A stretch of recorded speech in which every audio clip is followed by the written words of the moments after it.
Hey guys, what's going on? So in the video today, I'm going to be discussing the difference between a low volume last and a high volume last, and how that will translate into sizing your boots. So in front of me, I've got a myriad of my different boots that I'm going to be talking about today.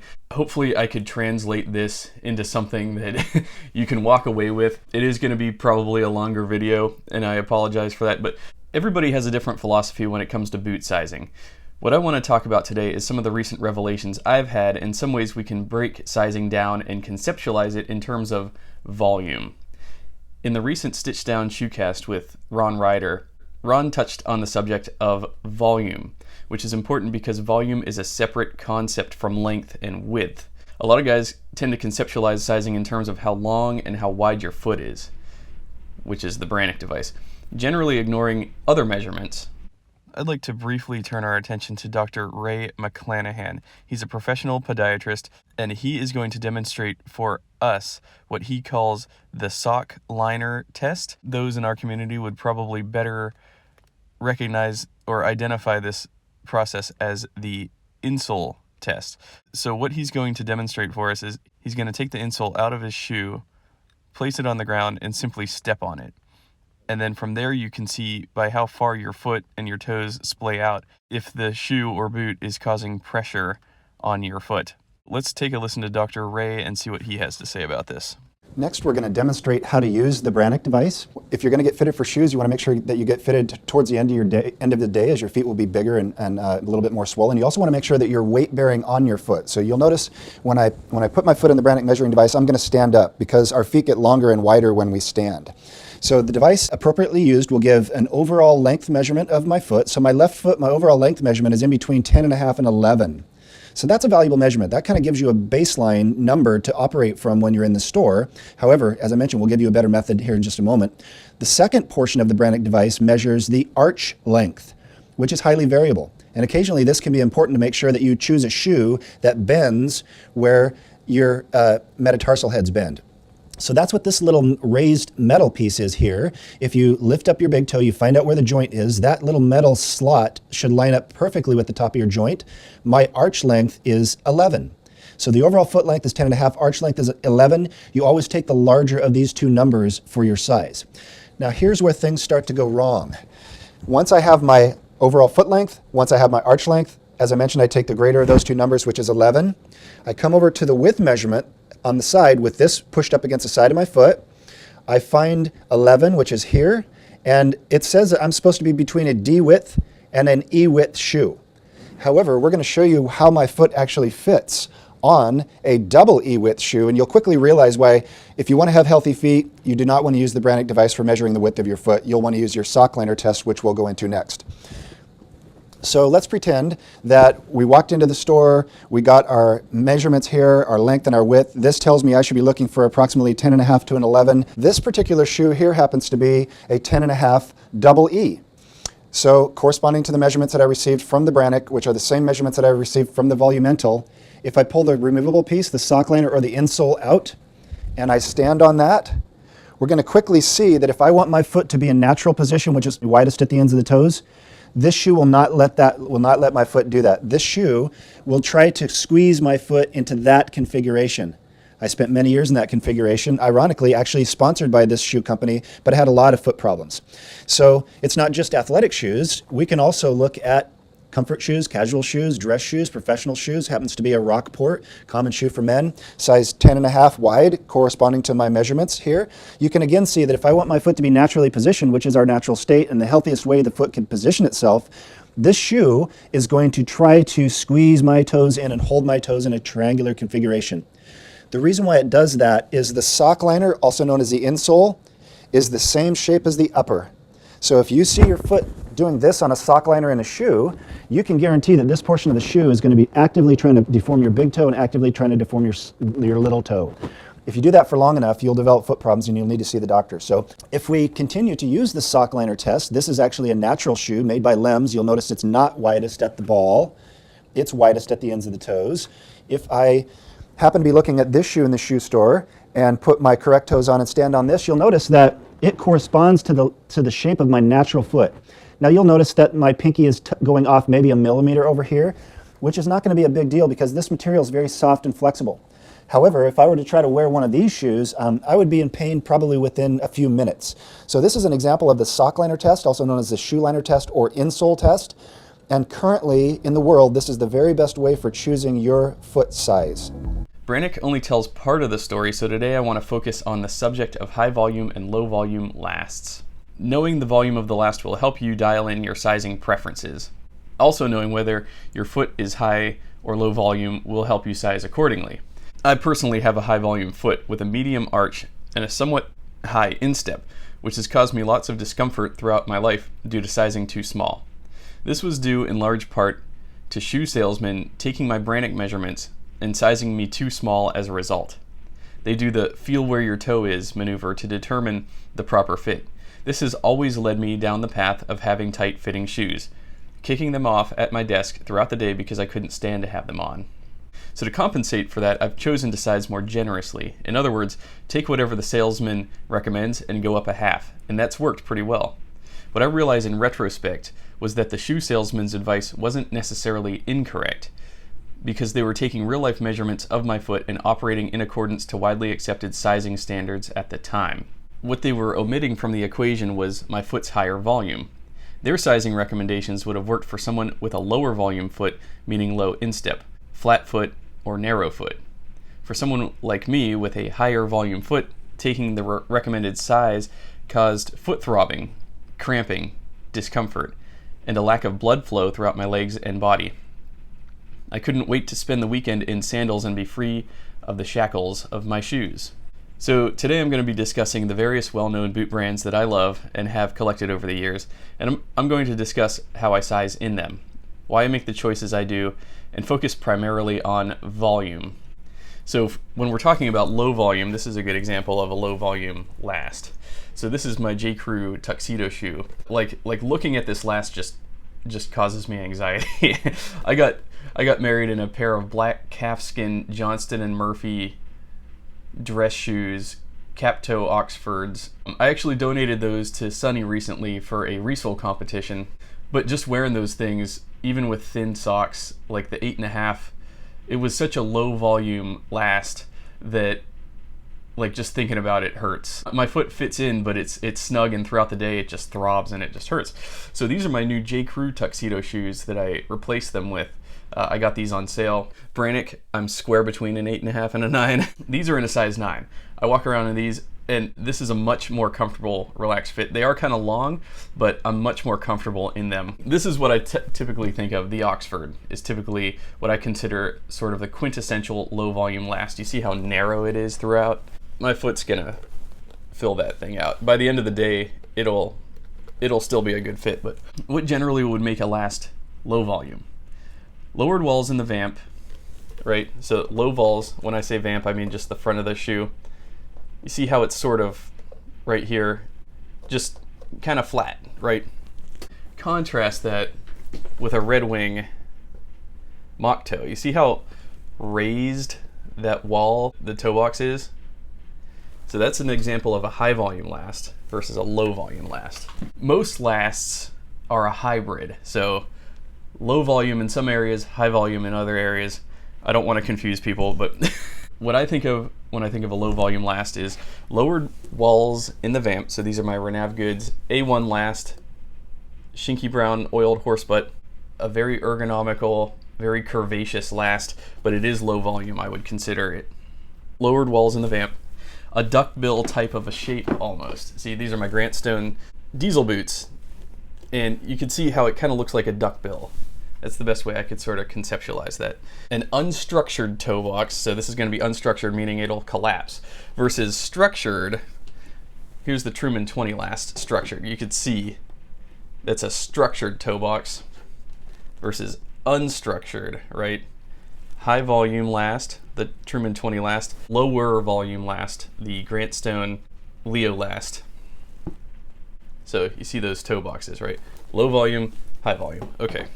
So for a lower volume last, the last that come to mind are the Alden True Balance and Barry last. Now, Alden do fit large, but that doesn't mean that they're high volume lasts. That just means that the length and the width is large for their number measurement. so these are 8.5 Alden Indies, 405s. Yeah, so it's going to be lower volume in the vamp, but they do run longer and wider. So this is going to be an orthopedic last for overall comfort. And so I consider this a low volume last. And the reason I say that is an 8.5 in these is a very good fit. A 9 would be too large. An 8 would start to give me instep pain. The Alden True Balance, Barry, and Grantstone Leo last use similar last shapes in their footwear, so construction, both of which I consider largely to be low volume lasts. Now the toes are rounded out, so from that perspective they give the foot plenty of room to breathe.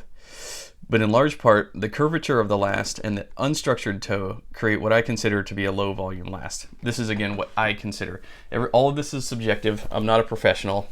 Please, if I'm speaking out of turn, let me know in the comments. Sizing down too small would hurt my instep area. However, someone with a low volume foot would be perfectly fine with sizing down. So if I were to go to an Alden shop today, they'd probably try to, this is a size 8.5D, they'd probably try to put me in an 8D or something like that, depending on the salesman. So, but I know that if I size down and take their recommendation, it's going to hurt. It's going to hurt my instep. So that's why I'd go up to an 8.5. But again, like if you had a low volume foot like my buddy Dave, or a flat foot or a narrow foot, taking the salesman's advice in sizing down would be valid. So I'm not trying to say shoe salesmen are always wrong, but sizing, like Wyatt says, there's a lot there. Yeah, there's a lot there. Psychologically, anatomically, biologically, ergonomically, all of the above. Alan Edmonds, for example, is something I would consider even yet lower volume last compared to Alden, because their lasts tend to be even more narrow compared to the Alden Barry or Grantstone Leo, respectively. When it comes to Alden, most shoe salesmen would want to size me in an 8D True Balance or Barry based on my Brannock measurements. Over time, I've learned what works for my foot and what doesn't. My very first Alden purchase, for example, was 8.5E shell cordovan cap toe boots on the Grant last, which is even lower volume than the True Balance or Barry. I ended up selling those because they caused me instep pain. Now the Grant last looks something like this. It's almond at the toe. It's kind of narrow. It's even yet a lower volume last than the Alden True Balance. I wanted a 9D. The lady's like, no, you need an 8.5D for this last. And we met in the middle, 8.5E, and still, like, I just wasn't happy with the fit. I tried to make them work. It just didn't work out over time. I ended up selling them for $150 on eBay. The Truman 55 last is something that I also consider to be a low volume last. So this is the Truman 55, and they recommend going up a half size from their standard 79 last. And you can see here, their 55, I get this question a lot. Oh, how do I size on the 55? Well, so this is the Truman 20 last, 8.5D, Truman 55 last, 9D. Now, the Truman lasts, their lengths, from what I could tell, are consistent from last to last to last. So their 79, their 20, and their 55 are all going to be the same length in the same size. That said, this 55 is going to be a lower volume last, which is why they recommend going up a half size. Now I can tell you, depending on the leather, so these are 9D. I love the fit. They fit similar to my Aldens in 8.5D. They are just a little long. Now that said, I could go 8.5 or 9 on the Truman 55 last. If I went to an 8.5, I would need thin socks, because I wouldn't be able to rock these with thick socks like I normally do. So I rock these with thick socks and the fit's great. On this Truman 20 last, however, between 8.5 and 9, because I'm like usually between sizes, Brannock, I'm square between an 8.5 and a 9. These 8.5 20 last, if I were to take a 9 in these, they would definitely be too big because it's a high volume last. So if I had to pick a different size, I would pick like an 8E, 8EE, something to that effect. So for the Truman 55 last, I could also go a half size down, and they would end up fitting similar to my Parkhurst boots. These are my Parkhurst boots in 8.5. And I consider these two lasts to be pretty similar. I'm between saying that Parkhurst is a half size large or true to size. Some people say that the Parkhursts are true to size. And I'm kind of with them on that. Like the 8.5s, they work. They're real generous in the quarter area, in the waist, in the middle of the boot. It's pretty generous in here, but then it narrows out at the toe. I consider these two last to be kind of the same. And so I would honestly recommend, like, if you're between sizes, for the Truman 55, take whatever you like your Parkhurst boots to fit like, if that makes sense. So I could go 8.5 or 9 in the Truman 55 last. I could go 8.5 or 9 in Parkhurst. I haven't had any Parkhurst in size 9, but I can tell because I can only wear these with like medium to thin weight socks. So the Truman lasts all seem to be identical to one another in terms of heel to ball length. In other words, an 8.5 in the 20, the 79, and the 55 will all be the same length. The difference being the 55 is the lowest volume of the three, followed by the 79, and then the 20 being the highest volume. The 79 is also variable because they can build the 79 with both unstructured and structured toe boxes, increasing or decreasing the volume within the boot to a mostly negligible degree. All right, so this is the Truman 79. Truman 79, Truman 20, right? You can see that these are both 8.5D. You can see that there's more volume in the 20 compared to the 79, right? Width is going to be about the same. So yeah, the 20 largest volume last, 79 is the middle volume last, and the 55 is the lowest volume last. 8.5, 8.5, size 9. I adjusted the size by volume accordingly. I consider the lasts that Parkhurst uses to be all low volume lasts. They're slightly generous fitting in the quarter middle region of the boot, but I could go true to size in them and wear them with thicker socks and the fit would be fine. The Viberg 2030 I consider to be a hybrid. It's both high and low volume. It's low volume in the front, high volume in the heel. I've realized my correct size in Viberg should be a size 8D because their sizing is essentially on scale with the UK sizing, meaning you go a full size down. The reason the 2030 works well with my foot, despite being a half size large, is because, and this is according to Brett Viberg, the 2030 is an overall fit last, so it can accommodate a wide variety of foot types because of the angulature of the last. The unstructured toe, the E-width, it works very well for me, despite being a little long. I don't get any heel slip, and frankly, I didn't realize they were a little big until fairly recently. Moving forward with Viberg, I'll order a size 8 in their 2030, their 2040, and definitely their 310 last. The 310 last is a very, very high volume last. The closest thing I have to the 310 would be the Truman 20. I think the 310 is probably even a lot bigger. But in the Vibergs, I'll take a size 8 moving forward. I'll let you know how that works out. But yeah, I could just tell that these are just a little long, but my foot is extremely comfortable. I've been wearing these for like 7 years, no complaints. So my foot doesn't slip around at all because again, I do have a very high volume foot. So what do I consider to be high volume? I covered this already. The Truman 79 I consider to be a higher volume last. The Truman 20 last. The Viberg 310. This Wolverine 1000 mile I consider to be a high volume last. You see the toe there? It's sort of raised, sort of a structured boxy toe there next to the Truman 79. Both 8.5. The Grant Stone Floyd last is a high volume last due to the raised walls in the vamp. Because of this, I decided to try an 8E in my recent Floyd last pickups to create more of a bespoke fit, and I have one of those here. And yes, the 8E, I think it's a little bit better. Visually, it's even difficult to tell that these are different sizes. But going down from an 8.5D to an 8E, I think is a good move. I haven't had any disadvantages with the 8E. I've been wearing these with medium weight socks. I'm sure I could get a thick sock in there as well. But yeah, so this Grant Stone Floyd last on their brass boot is a very high volume last. Most Red Wing lasts are higher volume, including their mock toes. This is a Red Wing mock toe, and then this is the Iron Ranger. I consider both of these to be high volume lasts. This Iron Ranger is 8.5 double E. It's maybe a little wide. Is it my ideal fit? No, I've tried on the 8.5 Iron Rangers in 8.5D, and I think that's my right size. But the 8.5 double E is good. I'll just wear it with more generous socks.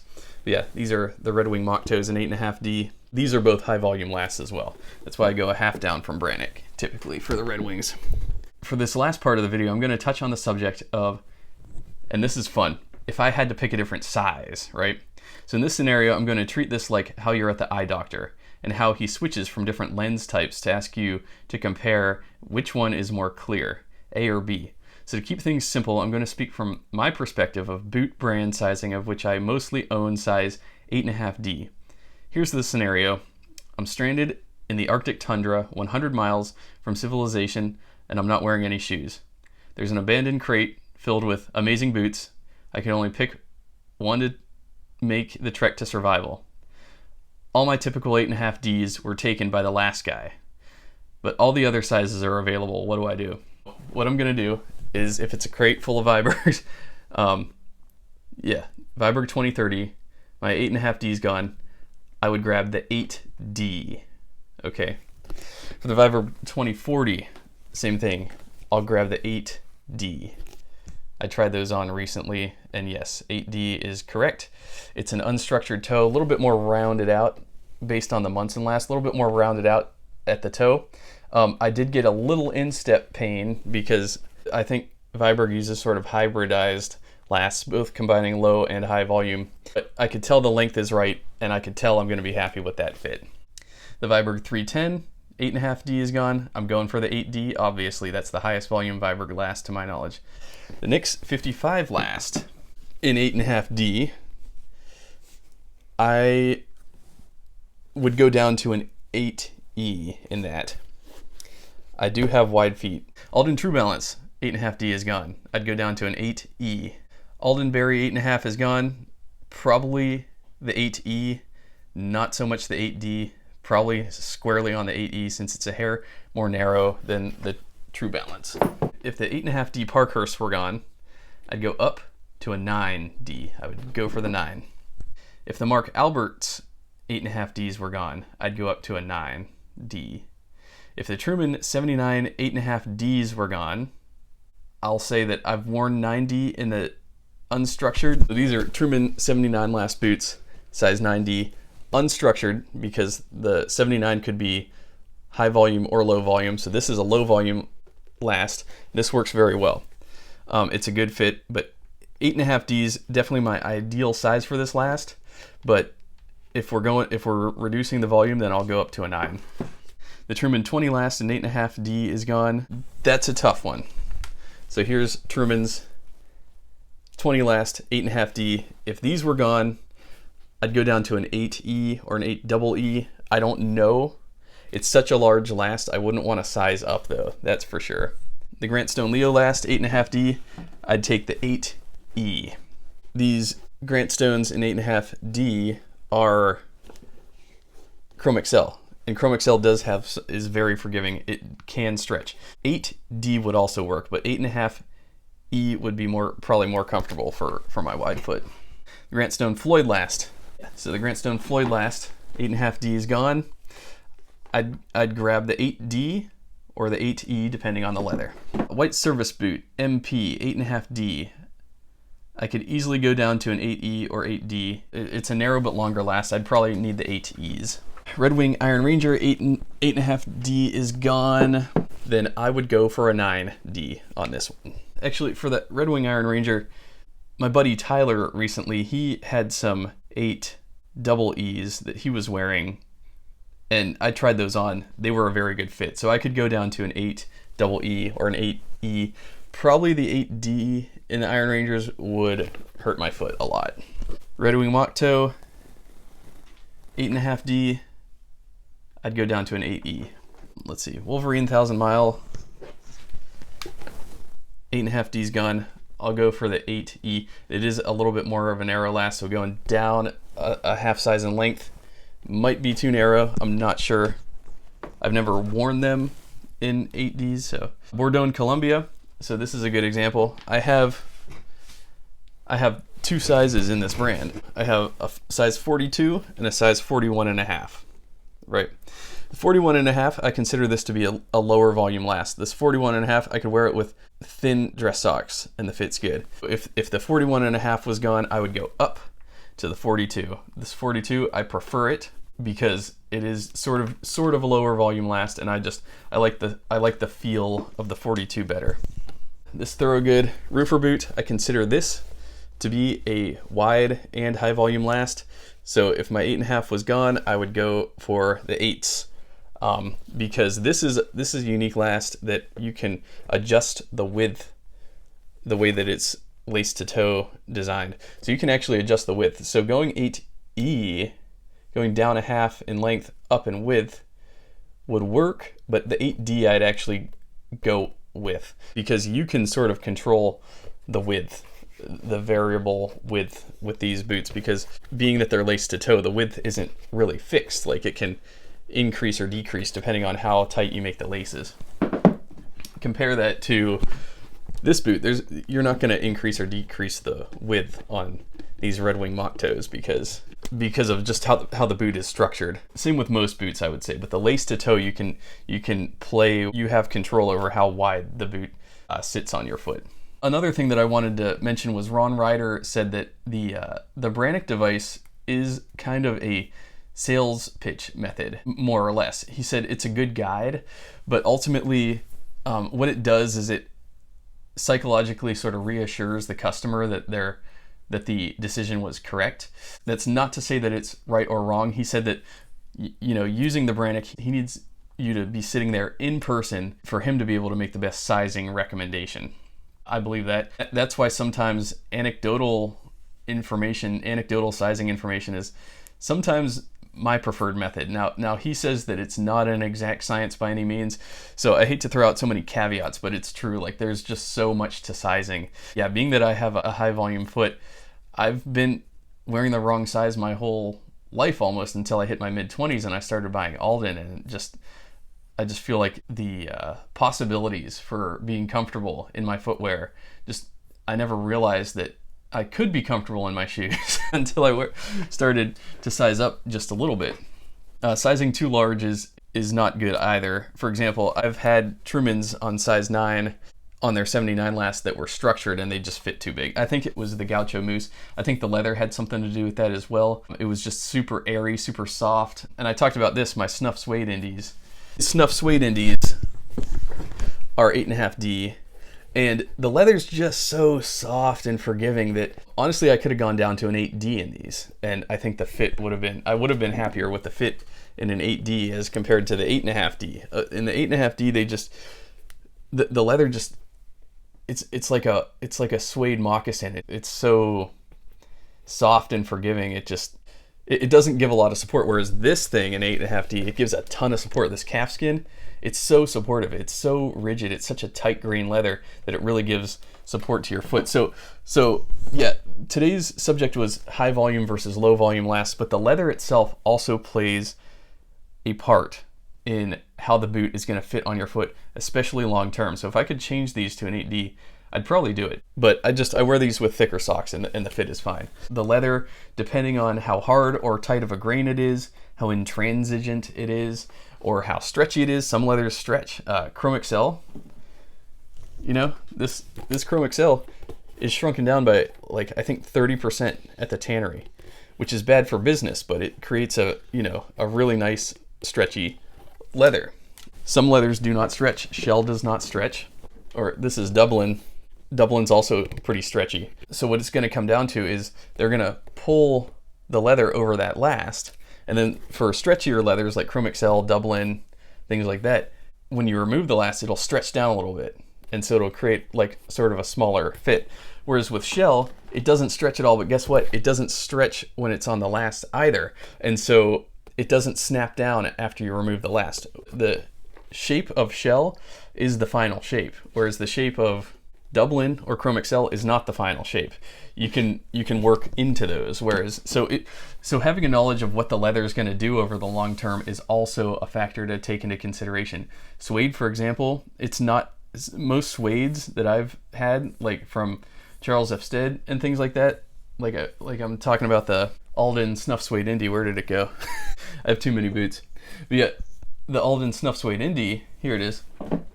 it's not a super tight grain leather. It's got sort of a looser temper.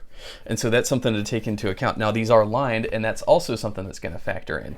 The lining itself is low temper, and the suede is low temper, meaning it's a low temper boot, meaning I could have sized down and it would have hugged my foot more. Whereas a really rigid, tough leather, like for example, this Stead Coach Rambler, it's really tough. It's not really going to stretch. So you kind of want the size that's going to fit your foot right from out the gate. Anyways, I hope I'm making sense here. So yeah, understanding what the leather is going to do. Sometimes you can't know what the leather is going to do, but whether it's lined or unlined, the temper and the tightness of the leather for the upper is going to play a part, but also the temper and the firmness of the lining also plays a huge part. And these are things you can't really know in advance. Like these are just things that, so should you always take the same size and the same last? Not necessarily. I think the leather of the upper also plays a part. So the volume plays a part, the leather in the upper plays a part. I hope this helps.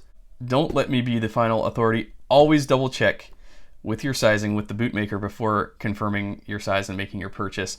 This information that I've provided today is merely to augment present sizing knowledge by offering my personal experience between brands and hopefully ease your mind when it comes to making sizing decisions, especially with a new brand.